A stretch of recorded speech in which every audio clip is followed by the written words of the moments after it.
పార్టీలో మూవ్మెంట్ అనేది చాలా అవసరం. గ్రామ పార్టీలో పనిచేసిన వాళ్ళు మండల కమిటీలోకి రావాలి, మండల కమిటీలో పనిచేసిన వాళ్ళు పార్లమెంట్కి రావాలి, పార్లమెంట్లో పనిచేసిన వాళ్ళు స్టేట్ కమిటీలోకి రావాలి, అక్కడి నుంచి నేషనల్ కమిటీలోకి రావాలి, పాలిట్ బ్యూరో కూడా రావాలి. అప్పుడే పార్టీలో కదలిక వస్తుంది. మార్పు అనేది నిరంతర ప్రక్రియ అని నేను చెప్తాను జరిగింది. టర్మ్ లిమిట్స్ గురించి కూడా నేను పాలిట్ బ్యూరోలో అనేక మార్లు చర్చించాను. ఇంకా వాళ్ళు ఒప్పుకోలేదు, పాలిట్ బ్యూరో ఆమోదం తెలపలేదు. ఒక ప్రయోగం చేయండి అని చెప్పారు. కానీ ఈరోజు చూడండి, ఏ పార్టీలో జరిగిన విధంగా ఒక మండల్ పార్టీ అధ్యక్షురాల్ని ఒక క్లస్టర్ ఇన్ఛార్జ్ని ఏకంగా పాలిట్ బ్యూరోలో కూర్చోబెట్టిన ఘనత మన జాతీయ అధ్యక్షులు చంద్రబాబు నాయుడు గారు. ఆయనలో ఉన్న గొప్పతనం, ఒక మంచి సలహాతో వెళ్ళి ఆయనకు చెప్తే వింటారు. 75 సంవత్సరాలు వయసు అయినా ఆయనలో ముగ్గురు 25 సంవత్సరాలు కుర్రోళ్ళు ఉన్నారు అనుకుంటాం. ఆయన స్పీడ్కి ఇప్పటికీ నేను అందుకోలేకపోతున్నా. నేను రాము ఎప్పుడు మాడుకుంటాం, ఆయనతో పోటీ పడతాం మన వల్ల అవుదని. అంత అనుభవం ఉన్న వ్యక్తి, 4వ సారి ముఖ్యమంత్రిగా చేస్తున్న వ్యక్తి.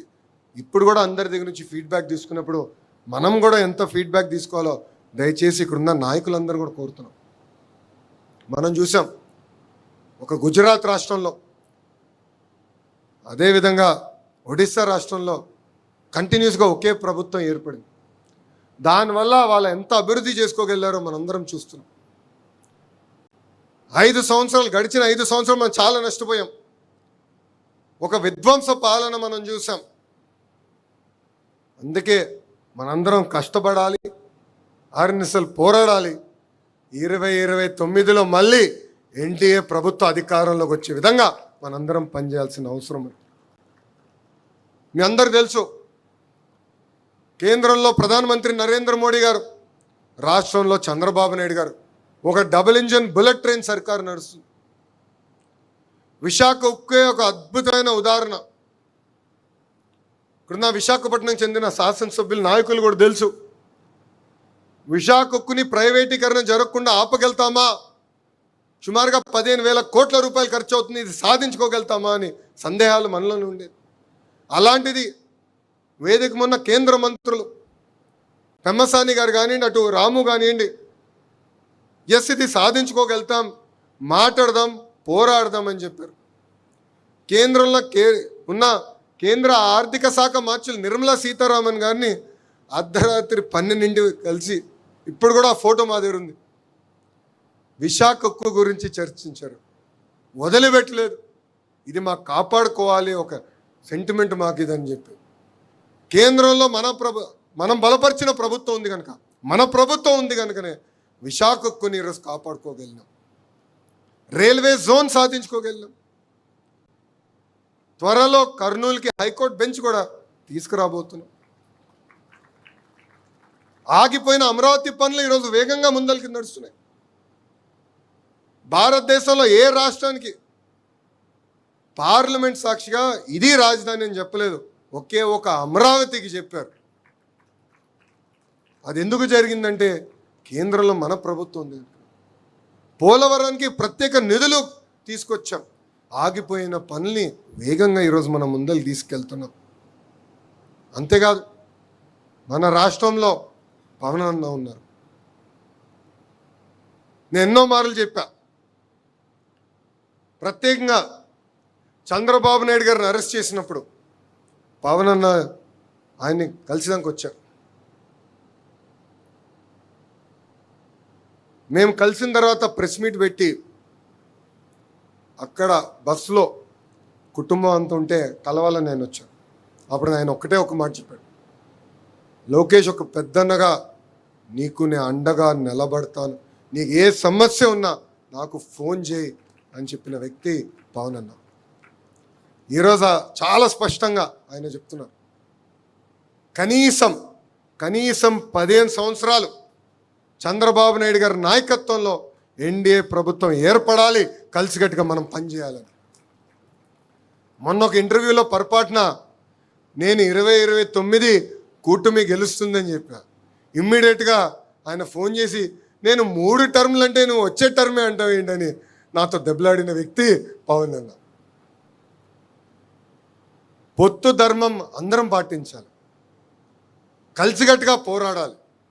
మన రాష్ట్రాన్ని మనం కాపాడుకోవాలి.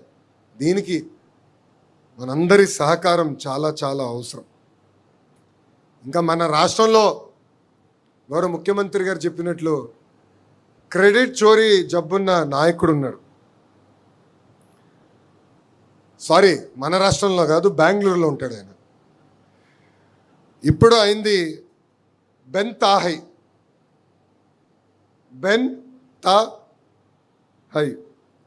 3 రోజులు బెంగళూరులో, ఒకరోజు తాడేపల్లిలో, 3 రోజులు హైదరాబాద్లో ఉన్న వ్యక్తి.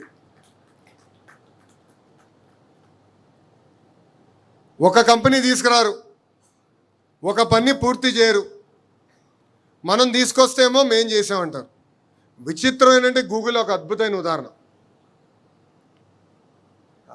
ఫస్ట్ మీటింగ్ విశాఖపట్నంలో రహస్యంగా మనం పెట్టుకున్నాం. దాని తర్వాత నేను వెళ్ళి ఫాలోఅప్ చేశా.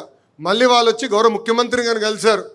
వాళ్ళు 2-3 మార్పులు కావాలి చట్టంలో అంటే కేంద్రంలో ఉన్న ప్రధానమంత్రి నరేంద్ర మోడీ గారు కానివ్వండి, ఆర్థిక శాఖ మార్చులు నిర్మలా సీతారామన్ గారు కానివ్వండి, ఐటీ శాఖ మార్చులు ఇంకా అశ్విని వైష్ణవ్తో గారు కానివ్వండి, సంప్రదింపులు చేసి పాజిటివ్గా వెళ్ళి చట్టాలే మార్చితే మేము తీసుకొచ్చామని క్రెడిట్ చోరీ చేసానికి ప్రయత్నిస్తారు. చలో తీసుకోండి రాబాయ్ అంటే ఏకంగా వాళ్ళ ఎంపీఏ కోర్టుకి వెళ్ళి అలాంటి కంపెనీకి భూములు ఎట్టిస్తారని పిల్లేస్తారు. అంటే ఎంత అన్యాయమో ఒక్కసారి మనందరం ఆలోచించాలి. ఇది ప్రజల్లోకి తీసుకెళ్లాల్సిన అవసరం ఉంది. గౌరవ ముఖ్యమంత్రి గారు ఈరోజు చాలా అద్భుతంగా చెప్పారు. వివేకానంద రెడ్డి గారి హత్యనే ఒక అద్భుతమైన ఉదాహరణ. ఎట్లా వాళ్ళ నాయకుడిని చంపేసి ఆ నెపం మన పైన వేశారు. ఆ రోజు మనం పని చేసుకుంటూ పోయాం, సంక్షేమం చేసుకుంటూ పోయాం, అభివృద్ధి చేసుకుంటూ పోయాం. కానీ వాళ్ళు చెప్తున్న అబద్ధాలని తిప్పికొట్టలేకపోయాం. మనందరిపైన బాధ్యత ఉంది. ఎందుకంటే ఈ సిసిడి క్రెడిట్ చోరీ డిసార్డర్, ఈ జబ్బున్న వ్యక్తి ఇంకా అనేక అబద్ధాలు చెప్తాడు, ప్రజల్ని మభ్యపెట్టడానికి ప్రయత్నిస్తాడు. మనం తిప్పికొట్టాల్సిన బాధ్యత ఉందని ఇక్కడున్న నాయకులందరికీ తెలియజేసుకుంటున్నాను. నాయకుల్ని, కార్యకర్తల్ని నేను ఒక విషయం కోరుతున్నా. ఈ భూమిపైన లోకేష్ శాశ్వతం కాదు, మీరు శాశ్వతం కాదు, కానీ తెలుగుదేశం పార్టీ అనే వ్యవస్థ శాశ్వతం. మనం పార్టీని బలోపేతం చేద్దాం, 10 మంది నాయకుల్ని తయారు చేద్దాం. కానీ 10 మంది తొక్కేసి పైకి వస్తాం అనుకుంటే మటుకు చాలా పొరపాటు పడుతుంది. సామాన్య కార్యకర్తని ఒక నాయకుడిగా తయారు చేద్దాం. ఆర్నిసలు కృషి చేద్దాం, పని చేద్దాం, పార్టీని మనం బలోపేతం చేద్దాం. ఈరోజు పార్టీ ఒక వ్యక్తిని ఒక ప్రధాన కార్యదర్శిగా, ఒక ఉపాధ్యక్షుడిగా, ఒక సెక్రటరీగా, ఆర్గనైజింగ్ సెక్రటరీగా గుర్తించిందంటే అది మన చంద్రబాబు నాయుడు గారు జల్లెడు బట్టి గుర్తిస్తాం జరిగింది. సో వాళ్ళని గౌరవించాలి. వాళ్ళు చెప్తున్న విషయాలని పార్టీ డైరెక్షన్లో అమలు చేస్తారు. సో వాళ్ళు మీ దగ్గరికి వచ్చినప్పుడు గౌరవించాలి. వాళ్ళు ఇస్తున్న ఫీడ్బ్యాక్ తీసుకోవాలి. ఇస్తున్న ఫీడ్బ్యాక్ పర్ఫెక్ట్ అని నేను అన్ను, కానీ మీరు చర్చించండి. 4 గోడల మధ్యలో కూర్చుని చర్చించి ఇట్ట కాదు ఇట్లుంది ఎట్లా చేద్దామని డిస్కస్ చేసి ముందరికి తీసుకెళ్లాలని ఈ సభాముఖం ఇక్కడ ఉన్న నాయకులందరినీ కోరుకుంటున్నాను. అంతేకాదు, అహంకారం వస్తే ఏమవుతుందో 2024 ఎన్నికల్లో మనం చూసాం. వై నాట్ అని చెప్పిన వాళ్ళకి కేవలం ఒక క్రికెట్ టీం మిగిలింది. 151 సీట్లు వచ్చిన వ్యక్తి 11 సీట్లు పడిపోయారు. ప్రతిపక్ష హోదా లేకుండా పోయారు. అహంకారం వస్తే ఎంత ఇబ్బంది పడతాం అనే దానికి ఇది ఒక ఉదాహరణ మాత్రమే. సో అహంకారం మనందరం వీడాలి, కలిసికట్టుగా పనిచేయాలి. ఒక టీం వర్క్ అనేది చాలా చాలా అవసరం. సమస్యలు ఉంటాయి, అన్ని విషయాల్లో నేను పల్లా గారు ఒప్పుకోపోవచ్చు. ఇద్దరం కూర్చుంటాం. నేనన్నా పల్లాన్ని కన్విన్స్ చేస్తా, లేదంటే పల్లన్న నన్ను కన్విన్స్ చేస్తారు. నిర్ణయం తీసుకున్న తర్వాతనే నేను బయటికి వస్తాం జరుగుతుంది. ఇట్లా ఎవరితోనా సమస్య ఉంటే భోజనం పెట్టండి, వాళ్ళని ఇంటికి పిలిపించండి, కూర్చోబెట్టి మన సమస్యలు మనమే పరిష్కరించుకోవాలని ఈ సభాముఖం మిమ్మల్ని అందరినీ నేను కోరుకుంటున్నాను. మనం నిత్యం ప్రజల్లో ఉండాలి, ప్రజల సమస్యలు పరిష్కరించాలి. మన జాతీయ అధ్యక్షుల వారే ప్రతిరోజు 20 గంటలు పనిచేస్తుంటే మనం కనీసం 1 గంట ఆయనకన్నా ఎక్కువ పని చేయాలి కదా, కనీసం 1 గంట ఎక్కువ పని చేయాలి. పవిత్రమైన దేవాలయం ఉంది. ఈరోజు మీరు చూస్తున్నారు, బీజేపీ మినహా భారతదేశంలో ఏ పార్టీకి లేని కార్యాలయం ఈరోజు ఒక తెలుగుదేశం పార్టీకి సొంతం. మనందరం పనిచేసడానికి ప్లేస్ ఉంది. సెంట్రల్ కమిటీకి ఒక ఫ్లోర్ ఉంది, స్టేట్ కమిటీకి ఒక ఫ్లోర్ ఉంది, ట్రైనింగ్ గ్రీవెన్సెస్ అందరికి సెపరేట్గా ఒక బిల్డింగే ఉంది. 365 రోజుల్లో 300 రోజులు ట్రైనింగ్ ఇక్కడ జరగబోతుంది. ఇప్పటికీ సుమారుగా 8,000 మందికి ఇక్కడ ట్రైనింగ్ చేశాం. గ్రామ పార్టీ స్థాయి వరకు తప్పనిసరిగా ఇక్కడికే పిలుస్తాం, వాళ్ళు కూడా ఇక్కడ ట్రైనింగ్ ఇస్తాం. ఈరోజు మీరు కూడా ఒక ఓరియంటేషన్ ప్రోగ్రామ్ అటెండ్ అయ్యారు. ఇది ప్రారంభం మాత్రమే. కంపల్సరీ 2 రోజులు మీరు ఇక్కడ ఉండాలి. 2 రోజులు ఉంటుంది ట్రైనింగ్, నాకు ఉంటుంది ఆ ట్రైనింగ్. సామాన్య కార్యకర్త ఎక్కడ పడుకున్నారో అక్కడనే మనం పడుకుంటున్నాం, అక్కడనే మనం అందరం స్నానం చేస్తున్నాం. కార్యకర్తలను ఎట్లా చూసుకుంటామో అదేవిధంగా పార్టీ కూడా మనం చూసుకుంటుంది. ఈ ట్రైనింగ్ అనేది చాలా చాలా అవసరం.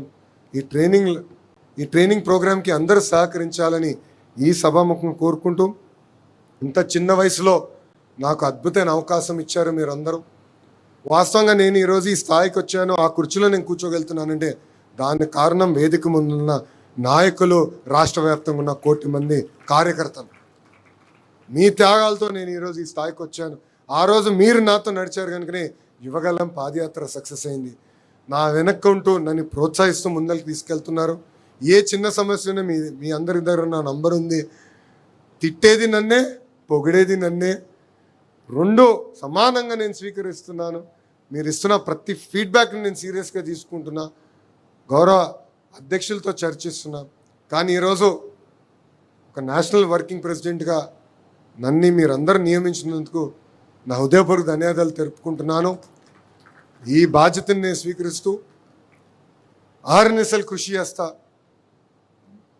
మీకోసం, కార్యకర్తల కోసం, ఆంధ్రుల కోసం, తెలుగు జాతి కోసం నేను పనిచేస్తానని ఈ సభాముఖం మీ అందరికి నేను హామీ ఇస్తూ, నాకింత అద్భుతమైన అవకాశం ఇచ్చిన మీ అందరికీ పేరు పేరున నా హృదయపూర్వక ధన్యవాదాలు తెలుపుకుంటూ మీ అందరి దగ్గర నుంచి సెలవు తీసుకుంటున్నాను.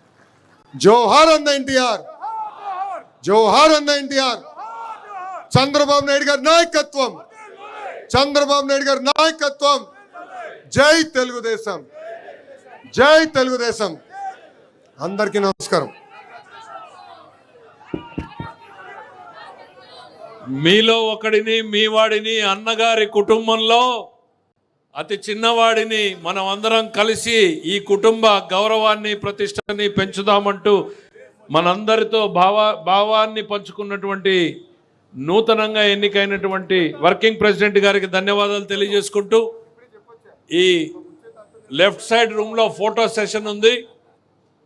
పోలిట్ బ్యూరో సభ్యులకు, జాతీయ పార్టీ సభ్యులకు, స్టేట్ వర్కింగ్ కమిటీకి 3 వైపులా 3 డయాస్లు ఏర్పాటు చేశారు. దయచేసి మనందరం వెళ్ళి నిలబడితే ఒక 2 మినిట్స్లో లోకేష్ గారు కూడా వచ్చి జాయిన్ అవుతారు. అందరికీ ప్లేస్లు విత్ నేమ్ సహా పెట్టడం జరిగింది. దయచేసి పక్కనే ఉన్నటువంటి హాల్లో ఫోటో సెషన్కి సిద్ధం కావాల్సిందిగా కోరుతున్నాను. Thank you. జై హింద్, జై తెలుగుదేశం.